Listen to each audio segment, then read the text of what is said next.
មានបងមួយគាត់ខមមិននៅក្នុងវីដេអូរបស់ខ្ញុំហ្នឹងគាត់សួរថាបងថាតើក្នុងនាមបងជាស្ថាបត្យករហងៃហើយបងធ្វើការជា designer បងធ្វើការជាស្ថាបត្យករអញ្ចឹងអឺបងគិតថាក្នុងកំឡុងពេល5ឆ្នាំទៀតឬក៏10ឆ្នាំទៅមុខទៀតតើវិស័យឯកទេសហ្នឹងគឺវាជាវិស័យមួយដែលវាមានឥទ្ធិពលទៀតអត់តែវាលក្ខណៈថាវាល្អទៀតអត់អីចឹងហើយគាត់សួរកំណត់ខ្ញុំថាតើខ្ញុំគិតមិនដែរតើតោះជាមួយនឹងបញ្ហាហ្នឹងខ្ញុំប្រហែលជាធ្លាប់និយាយពីវីដេអូមុនដែរតើតោះនៅក្នុងដូចជាឧទាហរណ៍ដូចជាក់ស្ដែងនៅក្នុងប្រទេសចិននៅក្នុងប្រទេសចិនកាលពីពេលប្រហែលជា10ឆ្នាំមុនគឺវិស័យបានន័យថាជំនាញឯកទេសហ្នឹងគឺជាជំនាញលេខ1ហ្មងអញ្ចឹងគឺគ្រួសារផ្សេងនៅពេលដែលគេមានកូនរៀនបកែរៀនអីគឺគេរុញកូនខ្លួនឯងហ្នឹងទៅរៀនផ្នែកឯកទេសហ្មងដោយសារតែពេលហ្នឹងគឺជាជំនាញដែលរកលុយបានច្រើនជាងគេហើយគឺជាជំនាញដែលមានឥទ្ធិពលជាងគេវាមានឥទ្ធិពលជាងជំនាញពេទ្យទៀតពេលហ្នឹងដោយសារតែគ្រប់សាលាទាំងអស់នៅក្នុងប្រទេសចិនហ្នឹងគឺជំនាញអាគីតិចគឺលេខរៀងទី1ហ្មងបានន័យថានៅក្នុងសាលាហ្នឹងតើយើងបានបន្ទុកខ្ពស់ហើយតើបានបន្ទុកខ្ពស់ជាងគេទៀតបានអាចចូលដល់ក្នុងជំនាញស្ថាបត្យកម្មហ្នឹងបានចឹងអាហ្នឹងគឺការពីពេល10ឆ្នាំមុនប៉ុន្តែបកមកឥឡូវនេះគឺរយៈពេល10ឆ្នាំក្រោយអញ្ចឹងបើសិនជាយើងនៅក្នុងពេលដែលខ្ញុំកំពុងតែរៀនឆ្នាំ2015 16នៅក្នុងប្រទេសចិនហ្នឹងយើងធ្វើការទូទាត់អនាគតទៅ5ទៅ10ឆ្នាំក្រោយនៅក្នុងប្រទេសចិនគឺពិតជាប្រែប្រួលមែនអាហ្នឹងគឺយើងឃើញជាក់ស្ដែងហ្មងដោយសារតែឥឡូវគឺចំនួនបានន័យថាសិស្សគឺគេលែងសូវចាប់អារម្មណ៍រៀនផ្នែកស្ថាបត្យកម្មទៀតនៅក្នុងប្រទេសចិនអញ្ចឹងជំនាញនៅក្នុងប្រទេសចិនហ្នឹងក៏មិនមែនជាជំនាញលេខ1នៅក្នុងសាលាទៀតដែរហើយសិស្សគឺមានចំនួនបានន័យថាអត់សូវមានគេចាប់អារម្មណ៍ធ្វើការនៅក្នុងវិស័យហ្នឹងហើយឥឡូវនេះអឺក៏និយាយទៅគឺផ្នែកនៅក្នុងវិស័យស្ថាបត្យកម្មនៅក្នុងប្រទេសចិនហ្នឹងគឺវាធ្លាក់ចុះមែនខ្ញុំធ្វើការនៅក្នុងគឺខ្ញុំមើលឃើញជាក់ស្ដែងតាក់ទងជាមួយនឹងបញ្ហាហិរញ្ញវត្ថុបញ្ហាសេដ្ឋកិច្ចប្រទេសចិនក៏ដូចជាបញ្ហាលក្ខណៈថាការកំណើននៃស្ថាបត្យករដែលនៅពេលដែលគេបុករៀនណាពេលដែល10ឆ្នាំមុនដែលវាកំពុងល្បីនោះមនុស្សបុករៀនច្រើនអញ្ចឹងមនុស្សដែលចេញមកច្រើនហើយក្រុមហ៊ុនចំនួនបានន័យថាចំនួនក្រុមហ៊ុនដែលវាកើនឡើងនោះគឺវាច្រើនមែនតើអញ្ចឹងវារៀងលើសជាមួយនឹងតម្រូវការនៅក្នុងប្រទេសចិនដែលគេចង់ធ្វើអញ្ចឹងណាប៉ុន្តែគាត់ថាបើសិនជាតាក់ទងជាមួយនឹងអឺ firm តូចឬក៏ firm ផ្សេងដែលធ្វើការលក្ខណៈថាដូចជាធ្វើលំនៅឋានតូចឬក៏ renovate ឬក៏អីចឹងខ្ញុំគាត់ថានៅតែមានអញ្ចឹងដោយសារតែប្រទេសចិនគឺជាប្រទេសមួយដែលមនុស្សច្រើនមែនតើអញ្ចឹងគឺគេនៅតែតម្រូវការធ្វើនឹងគាត់ថាទីផ្សារវារៀងជាជាងមុនដោយសារតែមនុស្សដោយសារតែfirm ផ្សេងហ្នឹងវាច្រើនមនុស្សដែលរៀនដែលចប់ធ្វើការហ្នឹងគឺវាច្រើនអញ្ចឹងអាហ្នឹងគឺជាអាហ្នឹងគឺខ្ញុំឧទាហរណ៍ជាក់ស្ដែងនៅក្នុងប្រទេសចិនដោយសារតែខ្ញុំនៅក្នុងប្រទេសចិនទាំងរៀនទាំងធ្វើការហ្នឹងវាចូលជាង10ឆ្នាំហើយតាក់ទងជាមួយនឹងនៅប្រទេសខ្មែរយើងដែលប្អូនដែលគាត់បានសួរខ្ញុំហ្នឹងខ្ញុំអត់អាចឆ្លើយថាវាពិត100%ឬក៏ខ្ញុំអត់អាចឆ្លើយថាវាដឹងវាទៅរបៀបដូចនៅក្នុងប្រទេសចិនអត់ឬក៏អត់អី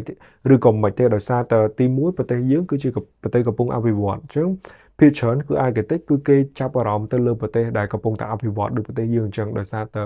សន្ទុះនៃការសាងសង់ក៏ដូចជាកំណើនប្រជាជននៅក្នុងទីក្រុងឬក៏អីចឹងគឺវាទាមទារឲ្យមានការសាងសង់ច្រើនអញ្ចឹងក៏ភាគច្រើន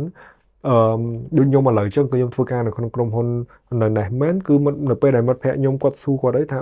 អ្នកប្រទេសអ្នកឯងគឺជាប្រទេសកំពុងតែអភិវឌ្ឍអញ្ចឹងគឺតម្រូវការក្នុងការសាងសង់ក៏ដូចជាតម្រូវការនៅហៅអាគីតិចហៅអីគឺគេទាមទារហៅច្រើនហេតុអីបានយើងមកធ្វើការនេះហេតុអីបានខ្ញុំអត់នៅខ្មែរខ្ញុំចាប់យកឱកាសមួយដែលបង្កើតជា firm ខ្លួនឯងឲ្យបានធំហើយយើងធ្វើលើ project នៅស្រុកយើងអញ្ចឹងតកតងជាមួយនឹងបញ្ហាហ្នឹងគឺវាអាចមើលឃើញខុសគ្នាអញ្ចឹងពេលខ្លះប្រទេសយើងជាប្រទេសកំពុងអភិវឌ្ឍអញ្ចឹងគឺចំនួនក្នុងការសិក្សាគម្រោងគឺវាមានពិតជាមានច្រើនមែនគឺវាពិតជាមានឱកាសជាងប្រទេសដែលគេអភិវឌ្ឍមែនដោយសារតែប្រទេសដែលអភិវឌ្ឍគឺភាគច្រើនគឺគេគ្រប់គ្រាន់នៅក្នុងតម្រូវការលែងមានបានថាគេលែងត្រូវការសាងសង់លំនៅឋានឬក៏អីទៀតហើយឧទាហរណ៍ដូចប្រទេសចិនអញ្ចឹងគឺចំនួន condo ដែលសង់ទុកចោលដែលអត់មានមនុស្សនៅហ្នឹងគឺវាច្រើនជាងចំនួនមនុស្សដែលគេចង់ទៅនៅទៀតអញ្ចឹងអាហ្នឹងគឺក្នុងប្រទេសដែលអភិវឌ្ឍអញ្ចឹងប្រទេសយើងកំពុងអភិវឌ្ឍអញ្ចឹងខ្ញុំគាត់ថាការសាងសង់គឺវានៅតែមានអញ្ចឹងទៅថ្ងៃមុខទៀត5ឆ្នាំ10ឆ្នាំទៀតគឺនៅតែមានការសាងសង់អញ្ចឹង បញ្ហាតែមួយគត់ដែលខ្ញុំគិតថាវាអាចនឹងមានអតិពលវាអាចនឹងប៉ះពាល់ខ្លះដែរជាមួយនឹងក្នុងវិស័យស្ថាបត្យកម្មហ្នឹងគឺដោយសារតែចំនួនអ្នកដែលរៀនផ្នែកហ្នឹងគឺច្រើនចំនួនអ្នកដែលគាត់រៀនផ្នែកស្ថាបត្យកម្មហ្នឹងគឺច្រើនចំនួន firm ដែលគាត់បង្កើតឡើងនៅដែលគណៈថាបង្កើតជាបង្កើតជាក្រុមហ៊ុន design ឬក៏អីហ្នឹងគឺវាច្រើនដូចគ្នានៅក្នុងប្រទេសខ្មែរយើងហ្នឹងអញ្ចឹងក្នុងកំឡុងពេល5ឆ្នាំទៀតឬក៏10ឆ្នាំទៀតអញ្ចឹងចំនួនហ្នឹងគឺវាគុណឡើងកាន់តែច្រើនទៅអញ្ចឹងបានថាវាធ្វើឲ្យអាទីផ្សារការសាងសង់ហ្នឹងគឺអាទីផ្សារការងារហ្នឹងវាកាន់តែតូចវាកាន់តែឆ្អៀតអញ្ចឹងណាអញ្ចឹងបើនិយាយពីការសាងសង់វាដឹងតែនៅតែបន្តដឹងនៅតែមានអញ្ចឹងបើពីទស្សនៈរបស់ខ្ញុំទៅខ្ញុំគិតថាការសាងសង់4 5ឆ្នាំ4 10ឆ្នាំទៀតទីក្រុងភ្នំពេញយើងនឹងដឹងតែរីកបានន័យថានឹង expand ធំទៅអញ្ចឹងទៅតម្រូវការក្នុងការសាងសង់វាតែងតែមានអញ្ចឹងគ្រាន់តែថាពេលហ្នឹងគឺចំនួននៃក្រុមហ៊ុនស្ថាបត្យករនៅក្នុងប្រទេសខ្មែរយើងហ្នឹងក៏វាច្រើនជាងឥឡូវនេះគុណនឹងប្រមាណក៏យើងអាចនិយាយបានដែរដោយសារតែបើសិនជាយូរទីហោមើលថានៅក្នុងសាលាផ្សេងដែលគាត់កំពុងរៀនរាល់ឆ្នាំមួយឆ្នាំសិស្សប្រហែល100នាក់ដែលគាត់ចេញមកបញ្ចប់ការសិក្សាអញ្ចឹងនៅពេលដែល5ឆ្នាំទៀតបានថាពួកគាត់ចប់មានបទពិសោធន៍4 5ឆ្នាំអញ្ចឹងគាត់អាចចាប់ដៃគ្នាធ្វើការជាកូនក្រុមហ៊ុនឬក៏បង្កើតជាក្រុមហ៊ុនផ្សេងអញ្ចឹង6ឆ្នាំអញ្ចឹងអ្នកដែលគាត់6 7ឆ្នាំទៅអ្នកដែលក្រោយហ្នឹងគឺគេបន្តបង្កើតអញ្ចឹងរហូតអញ្ចឹងបានន័យថាទីផ្សារវាអាចនឹងឆ្អៀតក្នុងកំឡុងពេល5ឆ្នាំទៅ10ឆ្នាំទៀតប៉ុន្តែគាត់ថាតម្រូវការក្នុងការសាងសង់ក៏ដូចជាតម្រូវការក្នុងការសាងសង់អគារឬក៏អីចឹងខ្ញុំគិតថានៅតែមានអញ្ចឹងអានេះគឺជាទស្សនៈរបស់ខ្ញុំទេដោយសារតែខ្ញុំអត់ដឹងយើងមិនអាចទស្សន៍ទាយបានទេហើយការនិយាយរបស់ខ្ញុំនេះក៏មិនមែន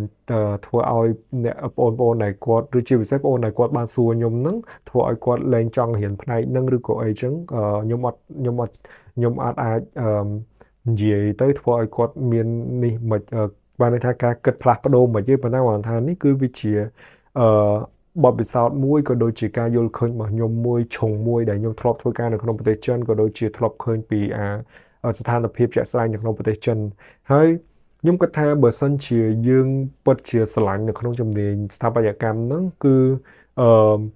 គឺយើងព្យាយាមរៀនធ្វើម៉េចឲ្យយើងមានភាពខ្លាំងមានភាពលេចធ្លោមានភាពខុសប្លែកពីអ្នកដែលជុំវិញខ្លួនយើងមកន័យថាដូចនៅពេលបើសិនជាយើងក្នុងនាមយើងជាអ្នកclient វិញនៅពេលដែលយើងចង់រកស្ថាបត្យករដែលគូប្លង់ឲ្យយើងអត់អាចថាពេលហ្នឹងគឺយើងត្រូវរកមើលអ្នកដែលគាត់ធ្វើបានល្អធ្វើបានស្អាតឬក៏គាត់មាន portfolio ល្អឬក៏អីគាត់សាងសង់អគារឲ្យយើងអញ្ចឹងបើសិនជាយើងធ្វើអត់បានល្អទេយើងធ្វើដូចគេដូចឯងអីចឹងគឺយើងពិបាកនៅក្នុងការគេនៅក្នុងការដែលគេសម្លឹងមើលឃើញការងាររបស់យើងអញ្ចឹងគឺខ្ញុំនៅតែគាំទ្រអ្នកដែលគាត់ស្រឡាញ់ពេញចិត្តទៅលើការរៀនផ្នែកស្ថាបត្យកម្មហ្នឹងគឺខ្ញុំនៅតែគាំទ្រឲ្យគាត់ធ្វើការលុតដំក៏ដូចជាធ្វើការពង្រឹងសមត្ថភាពរបស់គាត់ឲ្យវាព្យាយាមរកអត្តសញ្ញាណខ្លួនឯងក៏ដូចជាព្យាយាមធ្វើម៉េចឲ្យខ្លួនឯងលេចធ្លោនៅក្នុងវិស័យហ្នឹងអញ្ចឹងគឺអនាគតទៅទោះជា5ឆ្នាំ10ឆ្នាំទៅមុខទៀតគឺមិនខ្វះទេខ្ញុំគិតថាមិនខ្វះនៅការងារដែលគេរកយើងទេហើយក៏ភាពជោគជ័យរបស់យើងក៏ខ្ញុំដឹងតែជោគជ័យឯអាហ្នឹងគឺតកតងជាមួយនឹងការខំប្រឹងវាតកតងជាមួយព្រោះថាជំនាញអីក៏ដោយបើសិនជាយើងអត់ខំប្រឹងទេទោះជាសង្គមគេត្រូវការហ្នឹងក៏គេអត់មកត្រូវការយើងដែរបើសិនជាយើងអត់មានសមត្ថភាពដែលទៅតាមតម្រូវការដែលគេចង់បានតែបើសិនជាយើងធ្វើឲ្យមានសមត្ថភាពយើងខ្ពស់ក្នុងលេចធ្លោក្នុងចំណោមមនុស្សជាច្រើនទោះបីជាទីផ្សារឆ្អៀតក៏គេនៅតែអាចរកយើងឲ្យធ្វើដែរអញ្ចឹងអានេះគឺជា